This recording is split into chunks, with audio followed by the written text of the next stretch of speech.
Praise lord. దేవుని ఘనమైన నామమునకు మహిమ కలుగునుగాక. ప్రభు పేరట మీ అందరికీ హృదయపూర్వక వందనాలు. ఈ ఉదయకాలము దేవుని వాక్యాన్ని విందాం. సామెతలు 3వ అధ్యాయము 13వ వచనము. జ్ఞానము సంపాదించిన వాడు ధన్యుడు, వివేచన కలిగిన నరుడు ధన్యుడు. ప్రేమైన వర్లారా, జ్ఞానము మనము బ్రతికున్న కాలంలో ఎన్నో సంపాదిస్తూ ఉంటాం, ఎన్నో రకాలుగా మనిషి ఎదుగుతూ ఉంటాడు. కానీ ఇక్కడ దేవుని యొక్క వాక్యం సెలవిస్తుంది, జ్ఞానములో ఎదుగుట.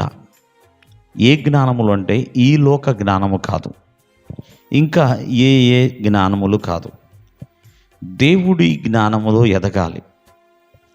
మరి ఈ సంవత్సరంలో దేవుని జ్ఞానాన్ని సంపాదించుకునే వ్యక్తిగా నీవు ఉండాలి.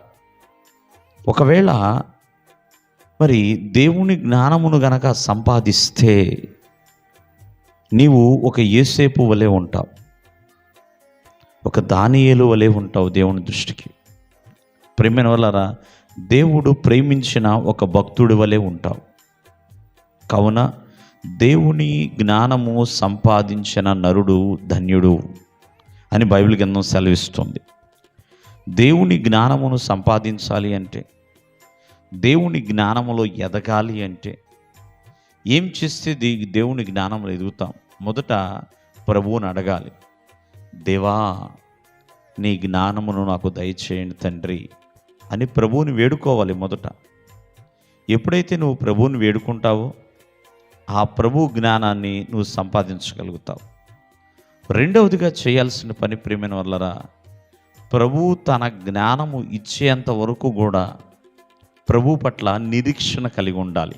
దీనినే కనిపెట్టడం అంటారు. ఎదురు చూడాలి ప్రభు ఎదుట. ప్రభువు నీకు ఇచ్చేంత వరకు కూడా నిరీక్షించాలి. దేవుడు తన జ్ఞానం ఇచ్చేంత వరకు మొదట ప్రార్థించే వారిగా ఉండాలి. రెండవదిగా నిరీక్షణ కలిగి ఉండేవారిగా ఉండాలి. ఎప్పుడైతే నువ్వు ఎదురు చూస్తావో దేవుని జ్ఞానము కొరకు, అప్పుడే దేవుని జ్ఞానములో ఎదగగలుగుతావు.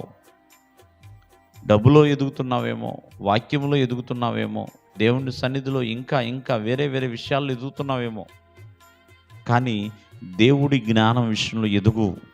ఆనాడు సొలొమోను ప్రార్థన చేశాడు, ప్రభువా జ్ఞానమును నాకు దయచే ప్రభువా అని. దేవుడిచ్చేంతవరకు కూడా నిరీక్షించాడు. కావున అటువలే ప్రతి ఒక్కరు కూడా ప్రార్థించేవారిగా, నిరీక్షించేవారిగా ఉండాలి. అలా దేవుని జ్ఞానమును పొందుకొని ఆ జ్ఞానములో ఎదిగేవారిగా ఉండాలి. దేవుడు మిమ్మల్ని ఆశీర్వదించునుగాక. ఆమేన్.